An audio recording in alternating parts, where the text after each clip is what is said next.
Kerri, welcome to the show. So good to be here.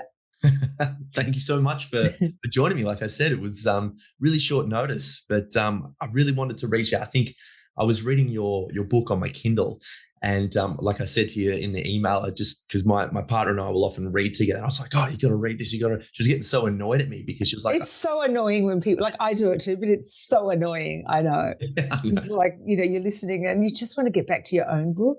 It's like, okay, Tom, just I'm so glad you're enthusiastic, but can you let me I read? know. Yeah, yeah, totally. I feel like I'm like the kind of guy that would just tell everyone that, Luke Skywalker was Darth Vader's son the first time I ever Yeah, watched you Star would. Wars. You would. I have that tendency. Yeah. Ruin it for everyone. That's right. That's right. Lucky my book doesn't have like a twist ending or Yes. anything like that. Yes, exactly. Yeah. We woke up and it was all a dream. That's the end of it. Look, Kerri, for those that aren't aware of who you are and what you do you want to give the audience just a brief rundown? Yeah, I'm Luke Skywalker's father. Well, No, there you I'm go. not. I'm And not. that's the end of the show. Yeah, exactly. So I'm a writer. I call myself a writer. I work as a columnist for Sydney Morning Herald, Melbourne Age, Brisbane Times, what used to be Fairfax, what's now the Nine group of newspapers. And I'm an author. So I've written 5 books and contributed to 3 anthologies. And The Secret Life of You is my 5th book. Yes, yes, beautiful. Just on that, with writing as an identity, I feel like writing it's such a creative pursuit, and a lot of people that I've spoken to about, their creative arts, whatever it is, where it's sculpting or painting or writing, they have a tough time with identities and titles, because in this day and age, we all kind of define ourselves in that way. But if you're on the creative path, creative is such an expansive thing that to name and give yourself just a rigid identity, it's almost limiting in a way. Have you kind of tussled with that in your life at all? No, I think for me it was more, when did I feel I could call myself a writer? Mm, When did I have the right? I think it was probably more imposter syndrome for a long time. Um, you know, I'm I'm I'm basically a freelancer, but I've been contributing to the Herald for many many years, and I think the reason why I can embrace writer is because I'm not a journalist. I didn't train as a journalist, but I've written in different ways pretty much all most of my career. I actually started off my life. I studied English and linguistics at uni. I did start mm, off doing a Bachelor of Arts, and then a couple of years into it, I kind of had this panic that it wasn't vocational enough and I wouldn't be able to forge a career as a writer. So I switched to social work, and I worked as a social worker for oh, right. several years, and then in sort of related areas, and then came back into writing after my kids were born. Mm, And so I sort of started off my writing career. I mean, I'd been writing in all the different jobs that I held, and I wrote a lot at school and at uni. But then I started off my writing career as a blogger back when blogging was just taken yes. off. So my writing sent me through all different iterations: blogging, the books, the columns, and then I guess the copywriting work that I did in my different jobs. So the overreaching title is writer, and I'm really comfortable with that. But as I said, it took a while to feel that I could, I was worthy of calling myself a writer, and Mm, it did. It took quite a bit of published work and probably a couple of books before I thought, yes, I'm allowed to say this. I'm a yeah. professional writer. Yeah. Yeah. I mean, and I always joke about it, but I think it's pretty true. I don't really have any other marketable skills. So I kind of have to stick with it now. I can't cook, and I'm not a great cleaner, and my management skills aren't terrific. So this is what I do. Yes, yes. And you've been able to find your lane with all the different ways in which you have used writing to harness Yeah. different vocations. But I Yeah. think there's a lot of your book, The Secret Life of You. It actually made me think a lot about Big Magic by Elizabeth Gilbert. I really Yeah. enjoyed that book. Yeah. She speaks a lot about this idea about doing enough in order to be enough. And Yeah. kind of what you were speaking about there, just going to uni and having the skills to be able to apply to certain vocations and so forth, and how difficult that is for creativity, because almost by definition it is a new thing a new gift that you're giving to the world. I think I was wondering if you could speak to that, Kerri, just for the upcoming artist, writer, whatever it is, how they can find that transition from giving that gift and then and being able to hold that identity. As you said, it took you quite a Yeah. while. So Yeah, I'm not big on regrets. I think everything that you do kind of leads you to the point where you are, and obviously there's just no point looking back and having regrets. But if I did have one career regret, it's that uh, I didn't feel confident enough to start my writing career earlier. And mm, I wonder if I hadn't had that freak out and switched careers and switched lanes, if I'd stuck with it and felt confident enough, at least attempting it, where I could have been by now. And it's not that doing social work wasn't valuable and taught me a huge amount. And I think, the creative arts often goes hand in hand with other professions, and particularly things like social work, psychology. You find a lot of lawyers who are writers, doctors, because anything that's to do with people and working with yeah. people, and just a fascination with human nature. But I think if you have a passion for something, the best thing you can do is just to practice it. Mm, And we kind of justify all the time the reasons why we shouldn't, but we need to actually justify why we can. It doesn't mean that you launch yourself into it to the exclusion of everything else. I think I wrote something about it many years ago. I remember watching, I think it was The Voice or one of those talent shows, and the judges would say to every one of the contestants who came along, you've got to prove yourself by leaving your job and dedicating yourself to this 100%. And if you don't, then you're not truly committed.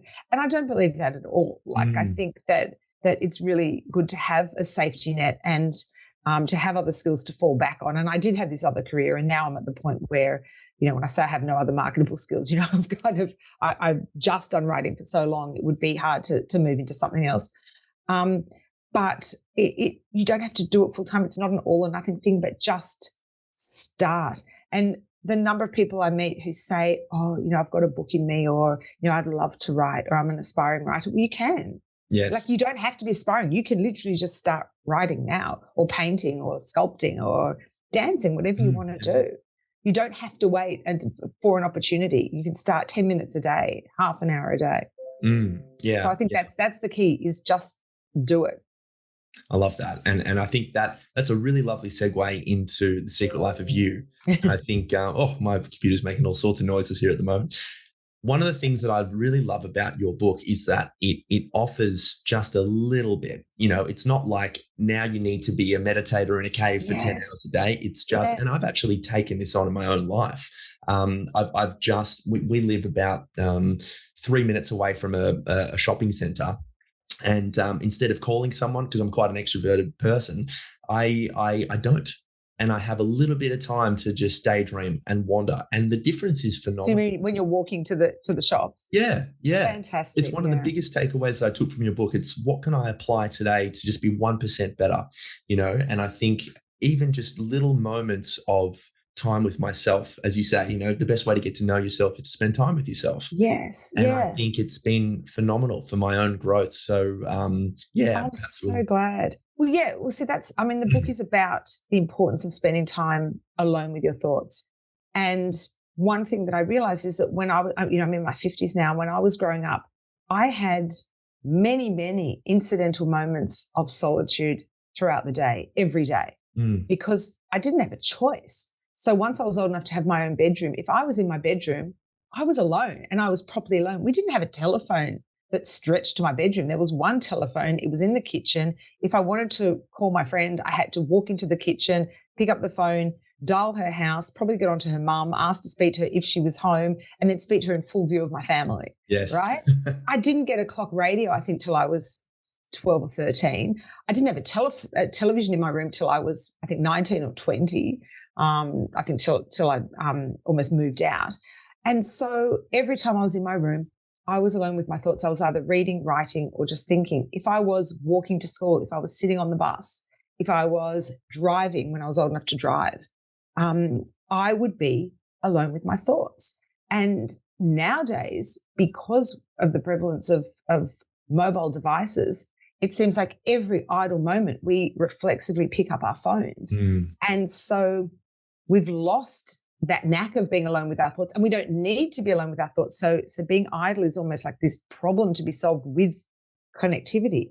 So what I'm suggesting in the book is not that we go off on a 10-day silent retreat and learn to be alone. It's just having those little moments during the day, so that when you're in your car, you're on your way to the shops, or when you're walking to the shops, or when you're in the bath, or when you're pottering around your house. You don't, as much as I love podcasts, and this is a podcast, Sure, you sure. don't have to be connected all the time. So have time without a podcast. Have time without picking up your phone. If you're sitting in a doctor's waiting room for 10 minutes, maybe just try sitting and thinking. It's so interesting, because when I look back to when I used to catch a bus, the meme, we didn't even have memes then, but the meme would be everybody sitting staring out the window. That's what you would see when you look around a bus. Now what do you see? See everybody looking down at their phone. Yeah. And there's such wasted opportunities to actually be connected to ourselves. Yeah, absolutely. It's funny. I think in this day and age, it's like the desires that we want and that are pleasurable are almost proportional to the pain that we experience on an everyday basis. And this idea now to go and find ourselves on this incredible journey, it's like a complete 180, really can be managed by what you're saying, just little pockets of time to ourselves. We can integrate that into the ways we live our lives. We don't need to go to India and find ourselves and experience. It's like what we were just talking about. People saying, "I want to write," but they're waiting for the right time, and they're waiting for this great expanse of time when they can sit down and write a book take a month off to write a book. But you don't need to do that. You can actually just write for 10 minutes a day, and you don't need to wait for this time to go and find yourself and go to India and meditate on a hill. You actually can start just by taking little moments every day. And I think it's almost an excuse. It's a way to say, I can't right now. I'm too busy. There's too much going on. I'll put that off. I'll put off my big, journey towards learning how to be alone for another time. But it's just a muscle that you develop like any other muscle. Yes. And that you can start literally right now in the incidental moments in your day. Yeah. Yeah. There's one thing I really wanted to bring up with you, almost from the outset of the show, which was this, the culture that we live in that really favors the extrovert. That was not something that I'd really seen before, because I find myself in that category, right? The lovely person who I'm with, she's very much an introvert. And I really love the way that you phrase that, because number one, I agree with it. But in fact, before we get into it, could you elaborate on that for me? Yeah, so this is an idea actually was explored in a book by Susan Cain called Quiet, which is the power of introverts. I think it's the power of introverts in a world that won't stop talking. And it's something that I had seen because when I was thinking about solitude and researching it, it's so clear that our society does not value time spent alone. And there are a lot of reasons for that, but one of them is our society's favoring extroversion. And so you see that in the way that, in the workplace, where we favor collaboration, open plan offices, everything is about group work in schools, everything is about working together. And, and this notion that the person who is confident in public and can be social and can be outspoken is the one who's going to get ahead in life. And it's funny, I was doing a talk the other day, and a couple of teachers approached me, and they said, this really resonated with them, because they know that in schools, they see it all the time, that these kids who are perfectly happy sitting in a corner reading and just entertaining themselves and being lost in their thoughts, the teachers are worried, the parents are worried, trying to get them to be more social, more outgoing, when in fact they're perfectly fine as they are. And instead of looking at them saying, wow, this child has such rich inner resources, we're saying, oh no, why aren't they more social? So Susan Cain called it the extrovert ideal, which is the idea that we value people who are extroverted. And there's a lot of reasons why this is not necessarily a great idea for a society. Extroverts bring a huge amount to the table, but introverts bring something as well, which is not valued, which is that quiet introspection, which is contemplation, and which is the kind of ideas that are generated in solitude. Yes. So one thing, that I kept reading repeatedly is that a lot of great innovators of the last kind of 20, 30, 40 years were saying that if they had been at that stage of their career now, where everything is about group work and collaboration, they would not have had the space and the time to come up with their ideas, because you need time alone to be able to think of great ideas and to have original thought. Um, and the great problem with group work and collaboration is which ideas get noticed. Is it the best ideas, or is it just the ideas that are put forward by the people who are the most confident public Yeah. speakers and with the loudest voices? So, my middle child, who's currently at uni, is an introvert, and she has wonderful ideas and incredibly creative, but she finds it very hard to convey those ideas in a big group. So does that mean that her ideas aren't worth hearing, or does it just mean that maybe the way that we share ideas is flawed, and that Yes. we need to be able to adapt that so that the introverts can get their thoughts and their original thoughts and their ideas across as well? Yeah, and I think that's one of the things that I actually really, on the flip side, love about our society today, is that there are so many different ways to convey ideas. Obviously there's podcasting, but anyone who's artistic can start a Pinterest account or an Instagram account or a blogging account. If you don't find that you're comfortable in front of a camera, it's the idea, hopefully, that we can get to rise to the top. Kerri, for you, was that validating? Do you see yourself as more of an introvert and that was quite validating? Or do you see yourself as more of an extrovert and then there was a pull to kind of harness that other side as well? Yeah, I've always seen myself as what I would call an extroverted introvert. So I'm definitely an ambivert. So I think Mm. most of us fall on the spectrum. And as I'm sure you know, but for people who are listening, if they don't know, basically introversion, extroversion is just where you get your energy.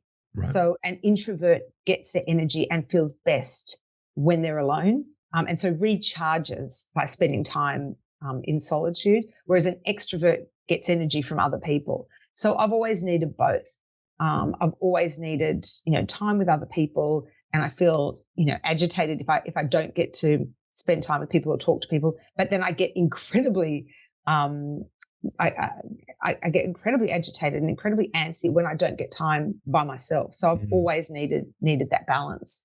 And what I found really difficult about lockdown, here in Sydney when we were in lockdown for so long, was that it was bad on both counts because Yeah. I didn't get to socialize, but also I didn't get proper time alone because I was locked down in an apartment with 3 kids. So it fell apart on both counts. And that was an incredibly difficult time for me. So now, I know to balance it. But I see, I know with, as I said, one of my kids is really a proper introvert. And until I sort of did this research and did a deep dive into why our culture is so biased towards extroverts, I was one of those parents who would think, oh no, I need to get her more ready for this kind of extroverted world, and I need to draw her more out of her shell. And in fact, she's great how she is, Mm. and she has very rich connections, but she has fewer and less time socializing and more time by herself. But then she produces this amazing art, and that's the flip Oh, side cool. of it. Yeah, that's really cool. Yeah, no, I really like that, and I think, yeah, the pandemic was a wonderful, devastating challenge Yeah, for adaptation. yeah, For a lot of us who were lucky enough not to be, I suppose, directly experienced by death and suffering and so yeah. forth. It sounds to me like that the book really kind of came about from the lessons and the struggles from the pandemic. It came about. I think the pandemic brought it to a head, but it came really from the lessons and struggles from, I think, my whole life. Sure. And one of the things I talked a lot about in the book was the way that my fear of being alone kind of led me to some really bad decisions, particularly in terms of relationships. Mhm. So by the time the pandemic hit in 2020, I'd been divorced for 8 years, and I had, it was a very difficult marriage, very difficult separation. And then I had a series of incredibly toxic relationships that I got into really because I had no idea how to be alone. Mhm. I'd been in back-to-back relationships since I was 17, and then got divorced at 46 and had never spent time on my own. And so it was the relationship aspect. And then it was also when I found myself in lockdown feeling it was a very difficult time for me on many counts. And, one of them was because I was never alone, but I also wasn't socializing. I couldn't date, and I'd been using dating, I think, as a distraction for a long time. I lost a lot of my work because I work in the media, and that took a huge dive in COVID. Mm. And I found myself spending hours and hours and hours, almost obsessively like scrolling through my phone. And I know now that it was because I was feeling deeply disconnected and deeply lonely. And so I was turning to my phone for that kind of connection. And of course, that just made me feel more lonely and more disconnected. And I really came to a crisis point where I thought I have to do something different because I'm, not doing well here at all. And I decided to do almost an experiment and stop using my phone and put it down and learn to just sit with these very, very painful, difficult emotions that were not just the loneliness of the pandemic, but the loneliness from the previous several years. Mm. And I write in the book, I dislike the word journey, but it was really a journey. Sure. And Yeah. it was an incredibly challenging thing to do. And when I started going for walks without my phone and sitting, under a tree without my phone and just spending time sitting with these very painful emotions. And every fiber in my being was calling out for distraction. I just wanted to pick up my phone or call someone or scroll through something or look at a meme. And I didn't. And I learned over a period of time a couple of different things. One is that difficult emotions pass when you sit with them, because I'd been pushing them aside and trying to distract myself from them for so long. And what they do is they just simmer away and they eventually come back to, Sure. to bite you on the bum. And the other thing I learned was to support and nurture and comfort myself the way that I had sought that kind of nurturing from other people and the way that I gave that to other people. And again, it's a skill that you can learn, where, normally if I was feeling bad, I would want somebody else to make me feel better. And I learned to actually be able to make myself feel better. And now that I am in a relationship and a healthy relationship, obviously I've got a very supportive and nurturing partner, but the first stop is always myself. Mm. So my first port of call, always, if I'm feeling bad or I'm feeling concerned or I'm not sure what I think about something, I will always turn to myself first before I turn to someone else. And I think that is so important for resilience, and just to be able to also to have healthy relationships, that we are deeply connected to ourselves before anything else. Yeah, absolutely. And I also think as well, and I can't speak to this with any direct experience, but something that you point out in the book as well is the stigma of the single or the divorced, middle aged sort of woman, and you kind of feel into that. And the way people respond to you, it's like, oh, when are you going to date again? You write it really, quite well about this in your book. Was a lot of that on this journey, to use that word, was a lot of your growth being able to kind of separate and see that that's other people's stuff and not somehow connected to your own worth. Yeah. And honestly, it's not just middle-aged people. I mean, Sure. I think that there is a True. huge stigma in our society against being single. Mm. To stop, and also not just being single, being alone, doing things alone, living alone. People equate living alone with loneliness when the research shows that is not true. In fact, most people who live alone are actually very social and are very good at socializing because they're forced to leave their homes to socialize. Mm. And living alone is such a privilege in our society when so many people can't afford to live alone and have to have housemates or move back in with family. But we just assume that somebody living on their own is going to be lonely.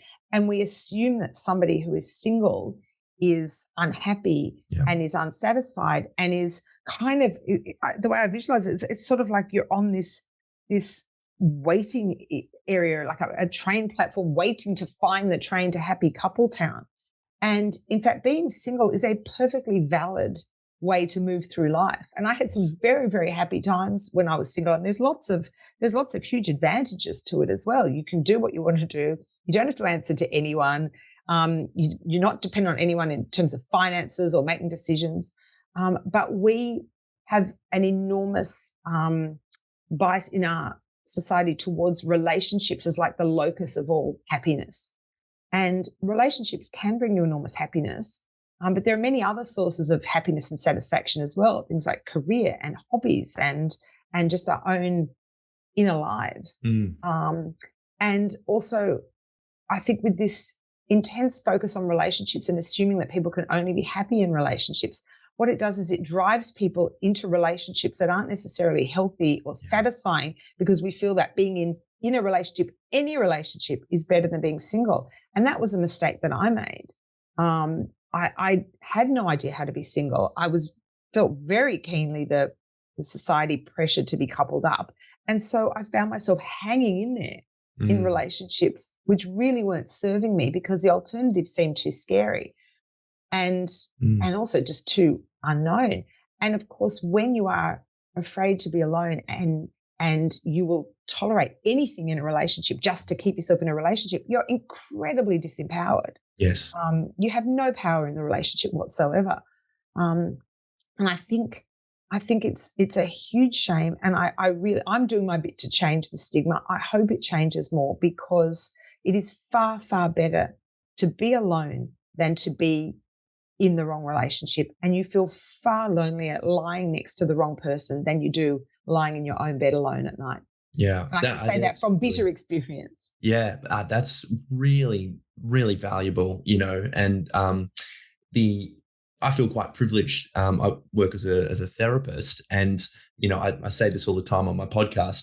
I do it so I can learn more about myself. I do it for very Yeah. selfish reasons. It's a wonderful opportunity to get to have beautiful conversations with the absolute authentic truth of who someone is in that moment. And all of their stuff that, and I find myself almost repeating myself on the podcast and when I'm working with people, that so much of our struggle that we internalize as an individual issue is just part of what it means to be human, and not knowing things and all the stigmas and the bullshit that we've been brought into within the culture and everything like that. And it's what you just said, that I think will be really, really validating for a lot of people who feel that way. It's just this fear of loneliness, not necessarily because they themselves have a specific issue with loneliness. They might, but it's exacerbated and catalyzed so much more by the culture that we live in, which is Yeah. actually everything from the way we grew up, the movies that we watch, how every wonderful love story ends with the first kiss, and that's the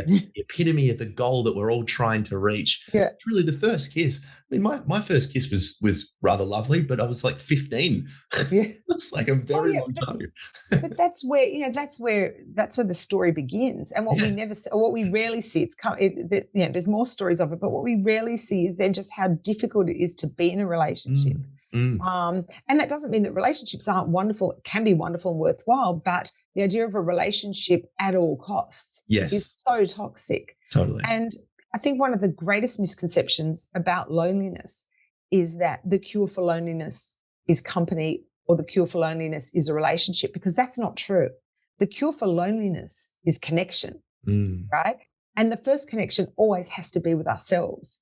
And the less connected we are with ourselves, the more lonely we're going to be. And the less connected we are with ourselves, the poorer our relationships are going to be, because we're going to be using other people to try and fill gaps in ourselves instead of actually seeing them for who they are and enjoying their company for who they are. And we risk enmeshment, and we risk being in toxic relationships. So if we're lonely, the best thing we can do is to learn to comfort and nurture and support ourselves, and to keep ourselves company. And everything else comes from there. Our relationships improve. We are less lonely. We have richer connections with other people. mm. But again, this is a whole kind of society trope that the lonely person just needs to go out and be in company more. But when you're lonely, when you're not connected to yourself, you find that your relationships aren't. And I go into all this in the book, but your Mm. relationships tend not to be satisfying anyway, because that lack of connection to yourself means that you don't see yourself, and so you don't feel seen by other people. Yes. Yes. What do we want? What do we want in our relationships? We want to be seen. We want to feel seen. I want to feel like, oh, Tom, you really get me. You understand me. But if I don't understand myself, if I can't see myself, how am I going to recognize it when you see me? So Yes. again, it always has to start with ourselves. Yeah. Yeah. Yeah. And that's so, again, such a wonderful point again as well, because if I also think, just as this is one of the big takeaways I took from the book, and even now as you're speaking, is that if we don't know who we are, we can't explain to our significant others what we need from them to make us Ex- feel good. exactly. Yes, that's Mm, so true. And so spending time alone with ourselves is really important for self-awareness. Yes. And so many of us, are really interested in other people, and we ask the right questions and we get to know our partners, but we never ask those questions of ourselves. And you can't possibly get what you want if you don't even know what that is. Mm. And I think a lot of people are either don't think that it's worthwhile, or they think, that it's selfish to actually spend time considering, who they are and what they want. But we are the one person who's going to walk beside us for the rest of our lives. We're, to use like what the kids are saying on social media, we're the main characters in our own story, Sure. right? It all starts with us. And you can spend your whole life never getting to know yourself, but what a waste that is. Mm. You get to the end of your life and you've never actually lived fully because you've never spent time asking yourself those questions. Mm. And I know, just like a very, what was a really significant example for me, but just one example was, after my divorce, I was in a series of relationships with very particular kind of man. I thought that what I needed was, one, like a very kind of high achieving man who had, big or interesting career. I thought that's what I was looking for. And, someone very charismatic and someone who I guess could elevate me by being next to someone, who I considered to be important or special. Mm. And it wasn't until I kind of stopped dating and decided just to be on my own, that I eventually asked myself, what is it that I actually want from a relationship, assuming that I will ever have one again? And it took a lot of introspection, and I realized it wasn't about any of the qualities in the other person. A lot of women will say, I want someone tall, or I want somebody really wealthy, or I want somebody, with kids or no kids, or it's all qualities. And in fact, I tried to imagine what I would want in a relationship. And, I came up with two answers. And the two answers were, one, I want a relationship where I never get tired of spending time with the other person. So whatever that person looks like, it wasn't about the qualities in that person. It was a feeling I would get in the relationship. And the other was, I wanted someone with whom I felt safe. Yes. And I could tell you, I had never had both of those at once in any relationship. I'd had interesting people with whom I didn't feel safe, or people with whom I felt safe but weren't interesting. Didn't didn't stimulate me. I didn't fully enjoy their company. And just knowing that about myself made it possible for me to recognize that relationship when it came along. If I hadn't asked myself those questions, I still would have been chasing these kind of, weird other qualities. And it's the same with career. I ask myself, what do I actually want from my career? It doesn't mean you're going to get it. I mean, you might say, right, I want to be a Hollywood martial arts star. And, you'd probably have to start, doing martial arts now. But, it doesn't mean that you can get it, but it gives you an idea of where you want to go, and you can at least make a start. Yes. And things as simple as, what do I want to eat tonight? So many people who are in relationships or have kids or are seeing other people will be, what does everybody else want to do? Just even asking yourself that question. Things like, what did I think of the movie? So something that's really important to me now is that when I see a movie, I read a book, I will ask myself what I think about it before I ask other people. I used to just reflexively, I'd finish a book and then go on Goodreads and look at what other people were saying, right? Or I'd watch a movie and ask other people who'd seen it, what did you think? Now, the first thing I will always do is just take some time and think, what did I think of that? And then I can go and look at what other people are saying. And sometimes they agree with me, and sometimes they have completely different ideas, but at least then I know what I think. At least I'm getting closer to who I am. Yes. Yes. And at least in my opinion, and I feel like you and I are very aligned there, therein lies the path forward for assertiveness, even down the end of the road. It's coming back to this idea of, well, hang on, what do I actually think? It's so much easier to pay attention to what other people think. Well, you don't have an opinion, so I'll just do what he says. I'll do what she says. It's like, well, hang on. But we're so bombarded with content. Yes. That it's very easy to go through life now never knowing what you think, because you want to know what you think about anything. You either talk to someone or you open up your phone and there's opinions and ideas about literally everything. What do people think of this new ice cream, or what do they think of this political idea, or what do they think of this person? And it's so easy to just be constantly consuming content from other people and never asking yourself, hey, what are my ideas? And you need time and you need space to do that. Yes. Yes. Kerri, I was wondering what some of the biggest lessons you took away from this journey of writing the book. There you go, I use that word again. From this Yeah. process Yeah. of writing the book and doing your research. What was some? I'm sure we probably touched on a few of them, but yeah, if you could elaborate on that, that'd be great. Yeah, so obviously, I knew that solitude and spending time, the capacity to be alone was really important for self-awareness, for creativity. One thing I learned is that it's incredibly important for emotional regulation. So again, the more stimulation that you have, and when you're constantly consuming content, whether it's in conversations with other people, whether it's from your phone, whether it's from social media, it's very hard to emotionally regulate yourself. And we really need time and space just to sit with our feelings, process our difficult emotions. I mean, you obviously know this as a therapist. Still need to Um, practice it. yeah, and we all need to practice that. So time to sit with ourselves, just to calm ourselves and work through those difficult emotions. The only way through pain is to actually sit with it. And again, we as a society, we're so bad at dealing with pain. We tend to see pain as like this terribly aberrant state. And I just was looking the other day at books on happiness, and there are so many books on how to be happy, and we should be happy, and 20 ways to be happy.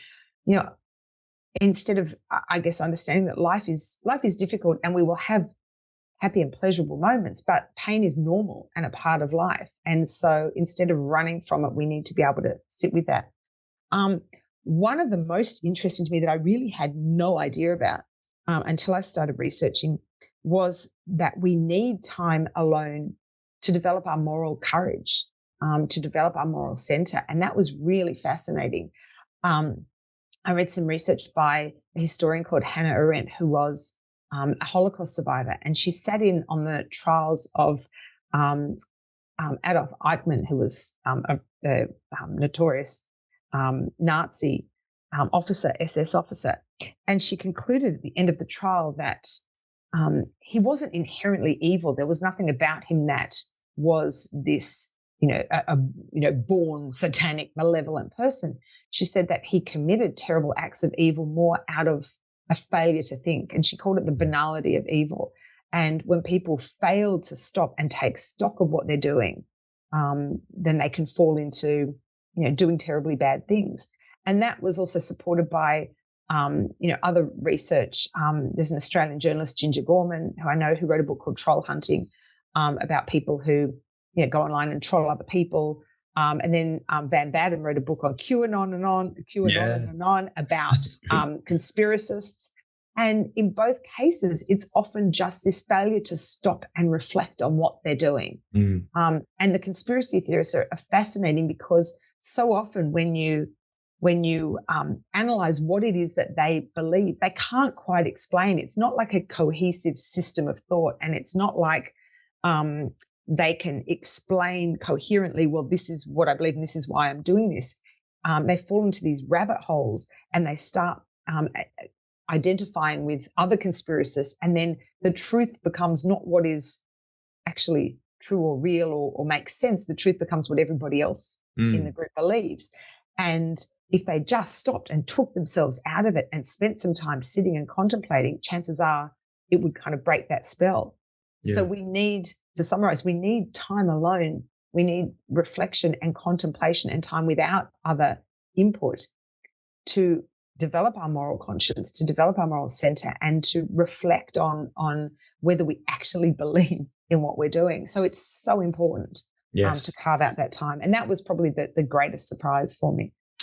I really like that part too, because it gives you almost like a warning, Yeah. as to what can happen if you're Yes, only in the world and not within the self. exactly. Mm, Yeah, exactly.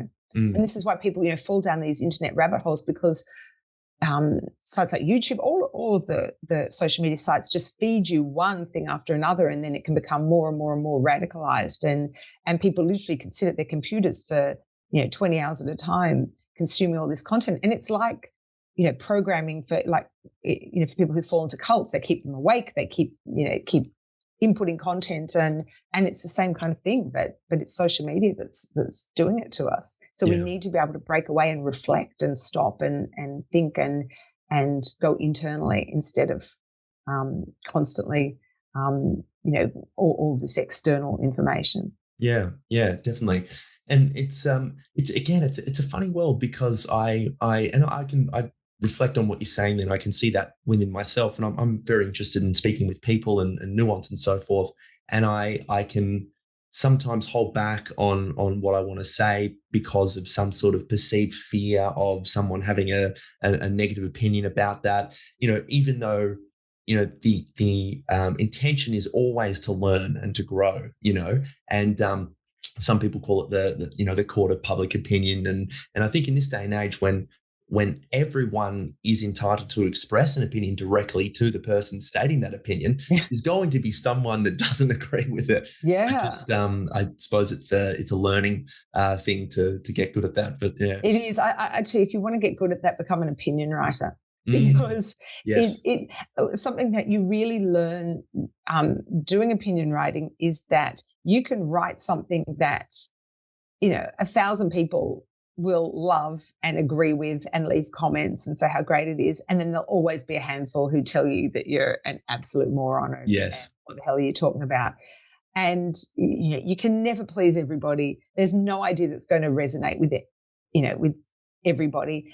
And I think related to what we've been talking about, I Mm, think the more confident that I feel in myself, that I do believe what I'm saying, the less that kind of thing bothers me. mm. The only time that negative comments have ever bothered me with something that I've written, certainly in recent times, since it was different when I was very new and starting out, and you just want everybody to like your stuff. But in recent times, um, very occasionally I've written something that I then think afterwards, oh God, I messed up that bit, or I got that a bit wrong. And then the criticism really bothers me because I Mm. think, well, they're right. I stuffed that Yes. up. But if I'm confident in what I said, if it's my truth, if I feel happy with whatever I've written, then I really deeply understand that some people won't agree with it, and that's okay. And I think it's the same with everything. I think, if I turn up and I'm wearing something that I'm happy with and I like my outfit, and somebody says, oh, what's with the shoes? I'll be like, oh, well, you don't have to like it. But if I'm feeling insecure about it, then it will really hurt me, or with a Mm. hairstyle, or with a meal I've cooked, or something I've said. So I think that the more confident we are in ourselves, the less that, the other people's criticism bothers us. But that again is a skill that we need to develop. And Definitely. that also is something that comes, I think, with age Yeah. and with being comfortable spending time alone, and being able to give ourselves that kind of validation. When you can Mm. Mm. give yourself validation, when it's important that you are proud of yourself, other people's feelings become slightly less significant and hurtful. Yes, yes. Did it really help? I mean, that's a really interesting point. I can imagine, based upon what you're saying, that this process of writing this book and then actually getting to know yourself and spending time with yourself would have really helped your career in opinion pieces. Yeah, well, it, as to write a really good opinion piece, you need to have a really strong thesis and a really strong opinion. And a couple of things happen. Like, now that I feel more confident in myself, I am much more confident saying, I would rather not write something if I don't really believe it. There's been just a Mm. very, very a handful of occasions over my career, and it's been, I've been doing this for quite a while, when, say, an editor has asked me to write something, or occasionally you get a call saying, oh, could you, do you have anything to say about this? And you want to please them, so you put something together. And now I'd rather say no. Mm. I don't have anything to say about that. I'm quite comfortable saying no, I don't have anything to say. And if I do have an opinion, I'm much more confident saying, right, this is what I believe, but I understand that not everybody will agree with me, and that's fine. Yeah. And I just feel much more okay with people disagreeing with me in general, because I take the time to reflect on what I believe and what I feel, and my decisions. And I'm not just talking about writing; I'm talking about with Mm. parenting, or with other career decisions, or um, something that I might want to do or say. Um, if I am confident in myself, then it bothers me less when other people don't agree with me. And there will always be people who don't agree with me because everybody is different and no one idea resonates with everybody.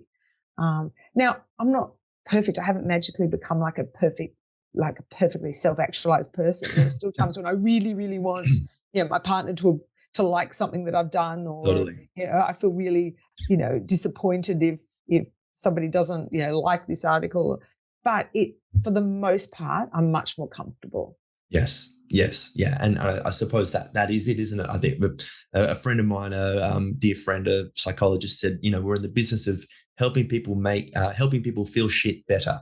Yeah, exactly. I really love that. It's Yeah, just so, that's really good. I yeah. like that. Yeah, because life is really hard, and I still have. Everybody has challenges. Life is challenging, and sometimes I'll kind of be pretty sure how I want to proceed, and sometimes I really won't, or I'll second guess myself, or life.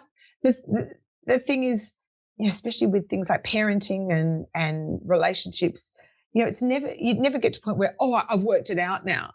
Because people are constantly changing. I'm constantly changing. The people in my life are constantly changing, which means that you're constantly needing to check in with yourself, with other people, to reflect how other people are moving forward. So, you can never get a handle on parenting, for example, because your kids are constantly getting older. And this is now the first time I've had a 24-year-old and a 22-year-old and a 15-year-old. I worked out how to deal with them when they were 20 and 18 and Yes. 10, but now it's different again. Yes. So, Respect. Yeah. and even with friendships and relationships, everybody is changing. And with my career, I'm working with new editors, and the landscape of the media world is changing, the landscape of the publishing world. So that's why it's also so important to constantly be reflecting and contemplating, how do I feel now that this is the world around me? How do I want to proceed now? Because we never get there like to the finish line and say, oh, right, I've got it now. I've worked it all out. Like I'm an expert now. It never happens because everything is constantly changing. So the most that you can do is keep trying to reflect and ask yourself questions and check in with yourself and figure out what it is that you want and believe at any given time.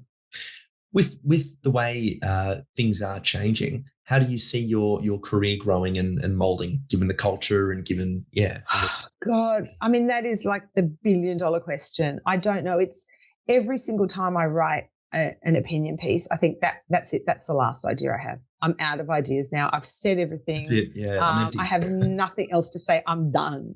And then, so far I seem to keep having ideas, but I will tell you today, no, I feel like I'm done. Yes, that's you. Very good. Hey, great way to finish it. Yeah. And, I've written 5 books, and, there are times when I think I've said everything. I'm so proud of this book. This really was the most personal and important. And, the responses have been really, really gratifying. People have said this has changed my life, which is incredible. So I think, how can I follow that? Do I have anything else to say? But then, I wake up and think, oh God, I really want to write about this. So the long and short is, at this point, I'll probably write something else, but I can't tell you exactly what it is or when it will be. Yes. And also I just love to write, and I'm happiest writing, and whether or not, ultimately as a writer, you want other people to read it. But I find writing incredibly cathartic and helpful for me to work out who I am and what I think about things. And I just enjoy the process. So, as well as my 5 books, I've got like 3 manuscripts that didn't ever get published, which is really important for me to write. So I'll write, but who knows when or what it'll be, if it's on your shelf. Yeah, at definitely. any time. Yeah. Definitely. You make me think of a quote there. I've had the honor of interviewing, lots of interesting people. And one thing that really comes true for me is when someone really is an expert in their craft, it's not because they wanted the outcome necessarily to be able to hold a book. It's because their craft is simply an expression of who they are. And there's a beautiful book, very small book called Mastery by George Leonard, who was a writer in the 20th century. And he studied a lot of kind of things about human potential and mastery and so forth, obviously. and he said that he was watching Larry Bird play basketball and really looking at the sports stars at the time.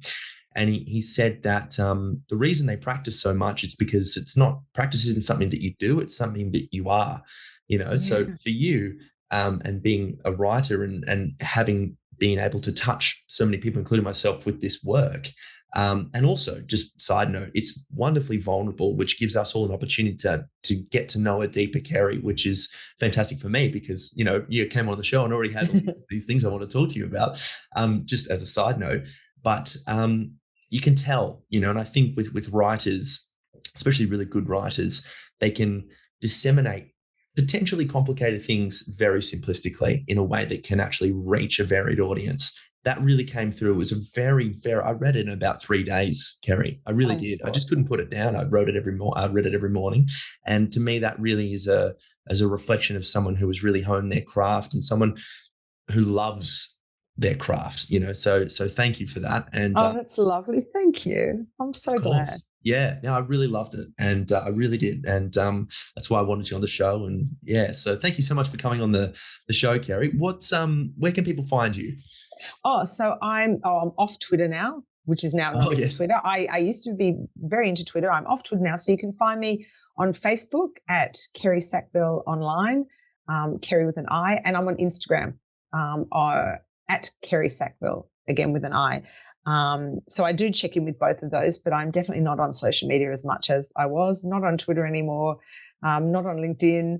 I tried Threads for, I think, 2 days. I was like, nah, this is not serving me. So yeah, I limit it to those two. But I am definitely contactable, and I do respond to all my messages and always happy to hear from people. It's lovely to hear from people who've read the book, because that's yeah. why you write it. Yeah, absolutely, absolutely. No, it's a great book, and we'll put all of your links in the show notes as well. And The Secret Life of You, and it certainly can change you, but it can change the world too. So, love a Yeah, little subtitle let's there. hope so. Yeah. Awesome. Well, thank you so much, Kerri. Thank you for your Oh, time. such a pleasure. Beautiful. Thank you, guys. Speak to you next week. Bye bye.